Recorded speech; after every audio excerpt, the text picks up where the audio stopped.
Welcome to the Striking Oil podcast, giving you Edmonton Oilers analysis and opinions from a fan turned journalist. I'm your host, Caleb Kearney. By day, I am a carpenter, and by night, I am the site editor of the Edmonton Oilers team site over at the Hockey News website. Before we get started today, please go check out the Substack. It is, if you go to Edmonton Oilers thn.substack.com. You can subscribe to a free email newsletter. Now, this newsletter is going to give you updates for whenever there's a new Striking Oil podcast episode. And there's also going to be 2 newsletters that go out per week, one on Tuesday, one on Friday. All you have to do is enter in your email address and you can sign up. You can sign up for a Substack account and it's free. Okay. There is free. There will be a paid newsletter at some point, but that's going to be all just bonus content where if you want to contribute a little bit of money, you can get some bonus content. And I'll share what some of those bonus features and content will be closer to the launch of the paid Substack. Now, for today's episode, I'm going to go into 3 different topics. Okay. For one, I'm going to recap the Oilers' 5-2 loss to the Predators. There's a right way to lose and there's a wrong way to lose. And they're losing the wrong way more often than not. So I'll give my thoughts on Saturday afternoon's game. Second thing I'll talk about, Woodcroft needs to bring out the line blender. It could give the team a jolt, and I'll share what I would do with the line combinations and defense pairings. And finally, in a brand new segment, I'm going to have a rumor roundup.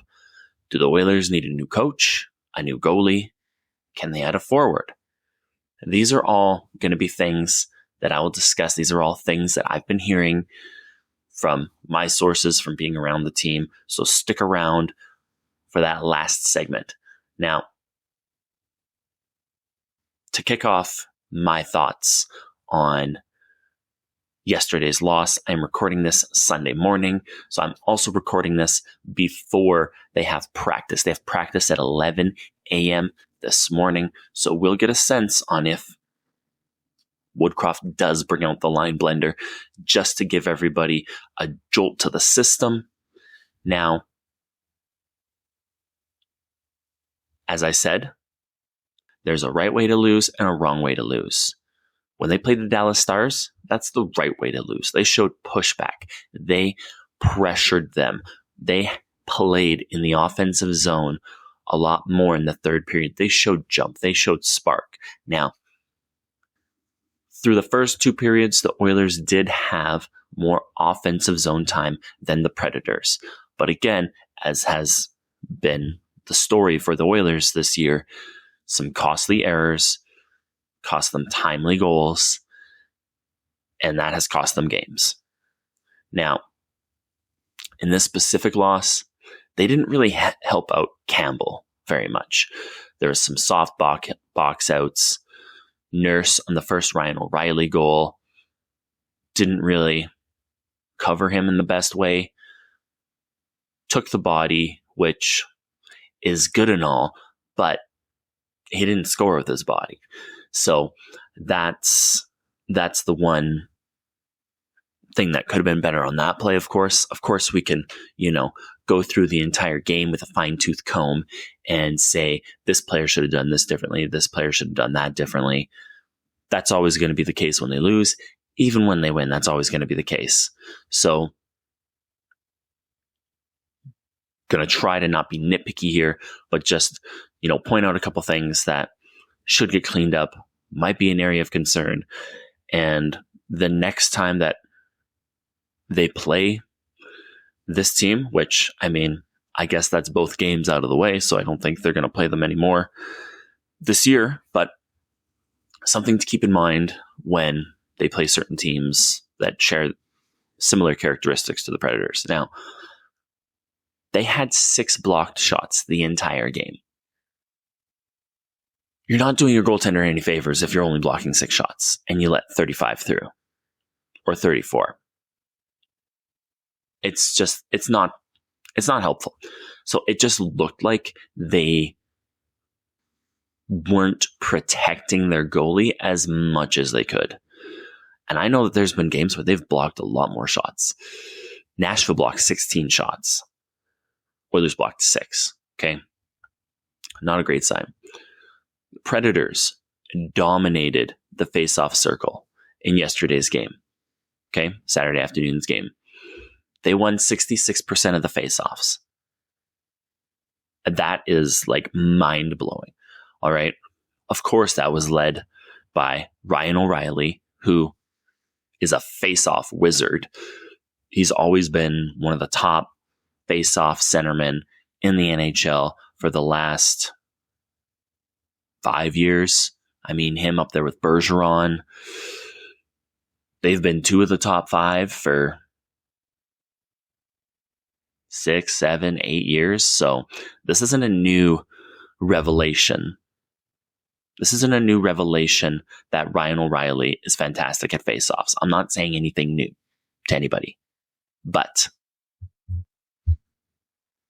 they just played against the Oilers, and this time we lost. Okay? Now,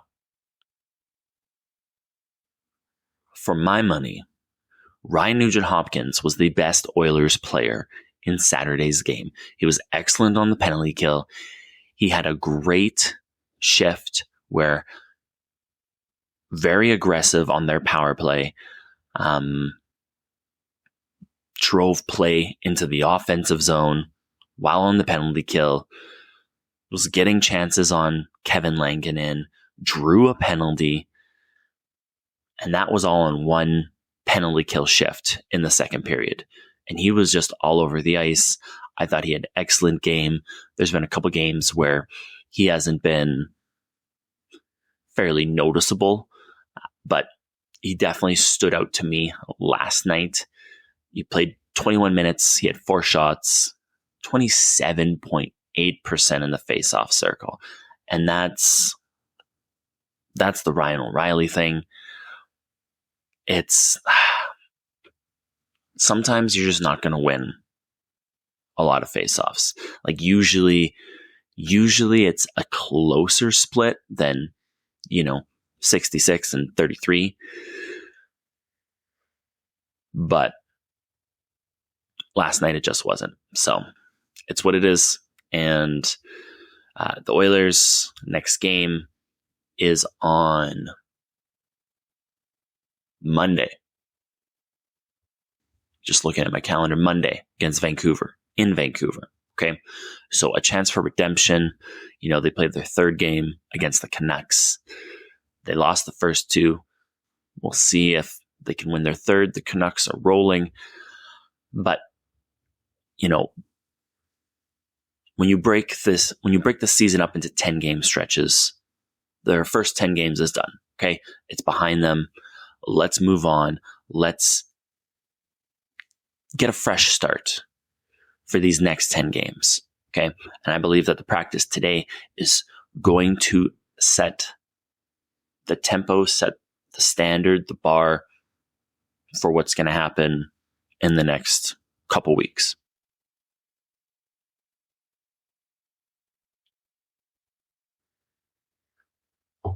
Now, the Oilers have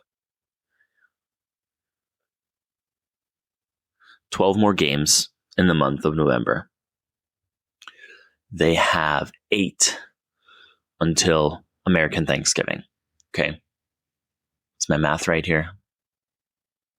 Yeah, 8 games. And they need to right the ship in those 8 games. If they win 8 games in a row, hey, now they're 10-7-1. Now they're probably at least in a wild card position. Are they going to win 8 in a row? We'll see. Okay. One thing's for sure. Something needs to jolt this team to life. And one of the ways that I think Woodcroft can do that is by bringing out the full line blender at practice today to just shock everybody out of their comfort system, out of their comfort zone, and just get them in a different mentality. Get them to shake out of this funk that they're in. They need something to just be like, oh, hey, right. That's how I do it. And even if it's just for practice in a game or 2 games, and then they go to what their original plan was, but now everybody's feeling it. Everybody's out of the funk. Great. Okay. So here's what I think they can do in this line blender. So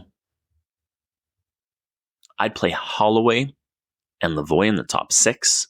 I'd also mix up the defense pairings, and I'd play McDavid, Draisaitl, and Nuge as the top 3 centers. Here is what I would do with the forward lines.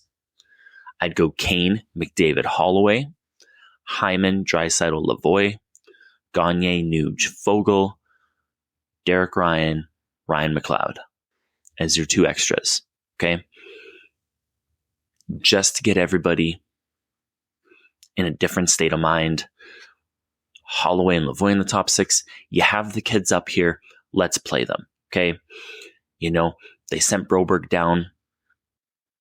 That's ultimately going to be helpful for Broberg because he's actually going to get to play, a stint down in the AHL, get his confidence, maybe get him playing more aggressively, more assertively, and then call him up in 10 games, right? That's what I think they should do. Now, you split up the 3, and then whichever line is playing the best, and this will also go for the defense playing pairings, play them more. Okay? Don't just play somebody more because they have a certain nameplate on the back of their jersey. Whichever line is playing better, play them more. Simple as that. And then Derek Ryan, Ryan McLeod, whichever centers are playing better, I would put, I'd pick 2 of the 3, whichever 2 of the 3 are playing better in any given game.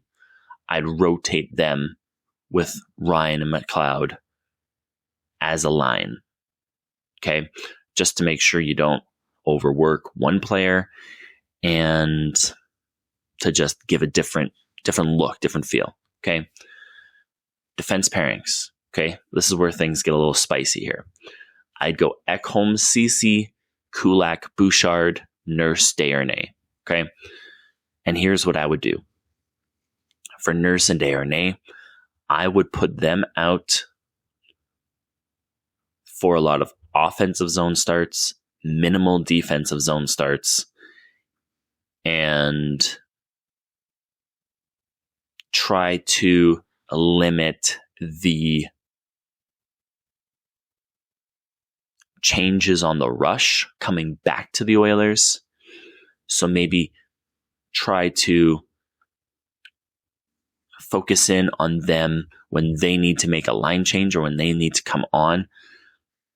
Have that happen as the puck is going up the ice so that they change, somebody new comes on, and they can go into the offensive zone. Desharnais doesn't quite have excellent foot speed, and Nurse isn't the best rush defender. He's better at in zone. He has his own issues, but he's better in zone than he is rush. So try to deploy him that way. Kulak and Bouchard, that's another, deploy them honestly anywhere on the ice, really. Kulak and Bouchard can both move the puck, which is excellent. That could be an interesting pairing. And then Ekholm and Ceci, you could play them more as a shutdown, D-pairing, more traditional shutdown. Ekholm can move the puck so he can get it up the ice. Ceci, pretty decent at defending. He's having a pretty decent season. Pretty quiet. I haven't heard a lot of Ceci haters, so that's kind of reflective of how he's been playing. And again, these lines that I am proposing are all a short-term thing to just shock everybody out of their comfort zones and get them playing in the way that they know they can. That was one thing I heard Hyman say in his post-game comments multiple times. We know how to play. We just need to execute, and we're not executing. And that's as simple as it is. So let's get things shooken up so that people kind of get a wake-up call and understand and execute better when it comes to these different things.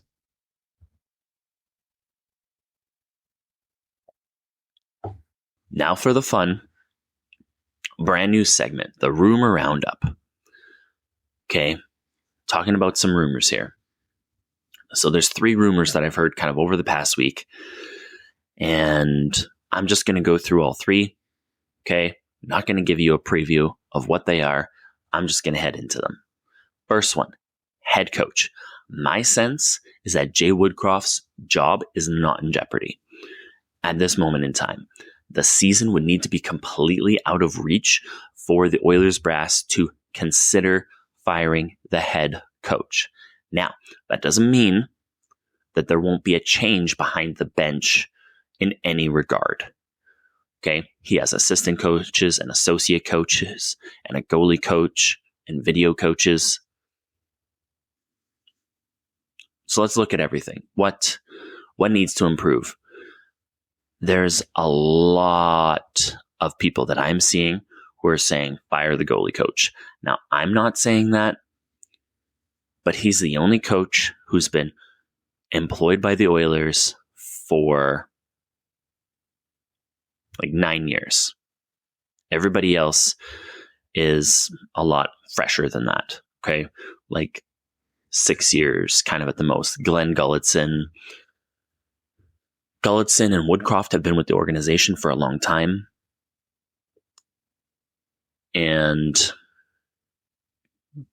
maybe you start a goalie coach just to get a different voice in the room. Maybe you get a new defense coach, move on from Dave Manson.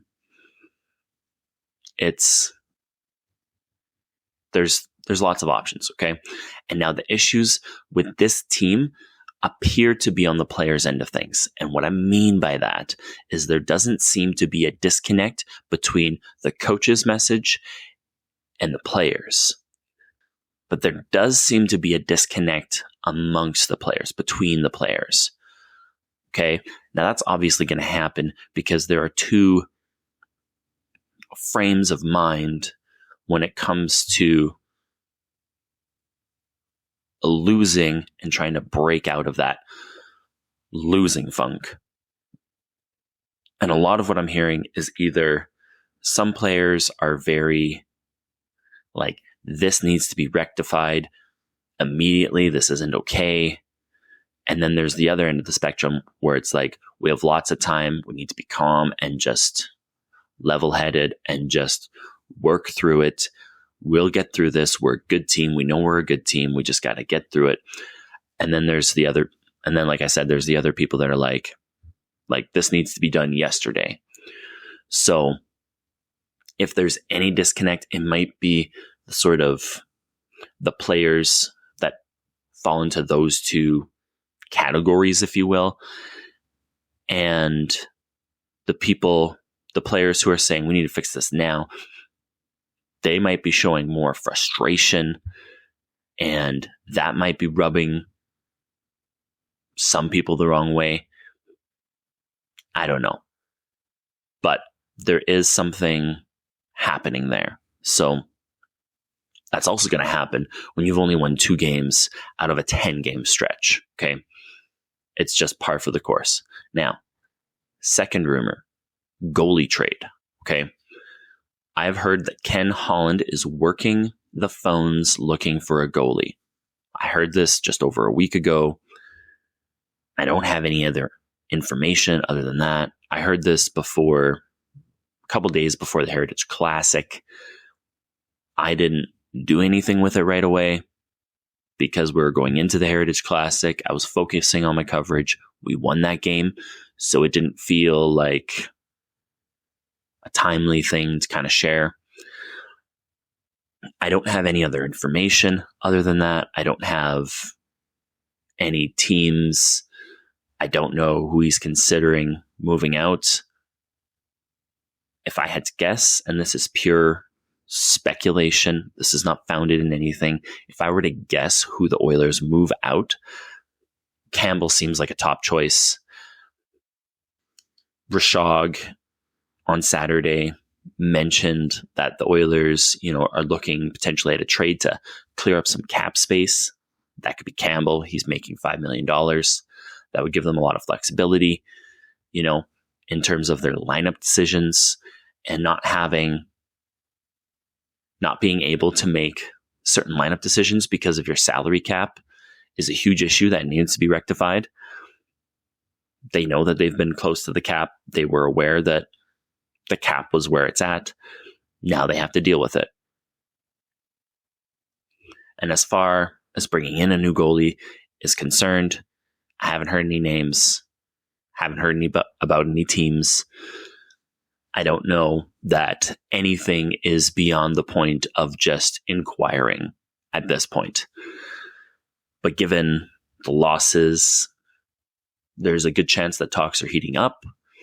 But again, that's speculation. All I know is that talks are happening. Okay.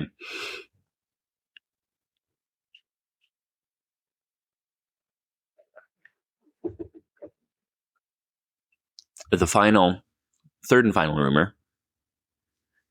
This could be the juiciest or not. It might not be at that point yet, but a potential forward acquisition. Okay. Elliot Friedman on Hockey Night in Canada had mentioned that Patrick Kane is narrowing down the teams that he is interested in. I can confirm that the Edmonton Oilers and a few others are on his list. That's all I know. How many is a few others? I'd say maybe up to 5. There's probably up to 5 teams. You look at who's doing well. Look at what teams are kind of underperforming and could use a boost, that he could hop into the top 6 or top 9. As far as the Oilers are concerned, he can definitely give the top 9 a boost. He's still got a lot left in the tank. He had 57 points in 73 games last year. That would put him 5th in Oilers scoring last year if he played for the Oilers. So there's room here in the top 5, top 6. You give him a deal for the rest of the season, see what happens. What is it going to take to get him? It's probably going to take moving out $5 million. You give him a 1-year, $3 million deal. Maybe he goes for that.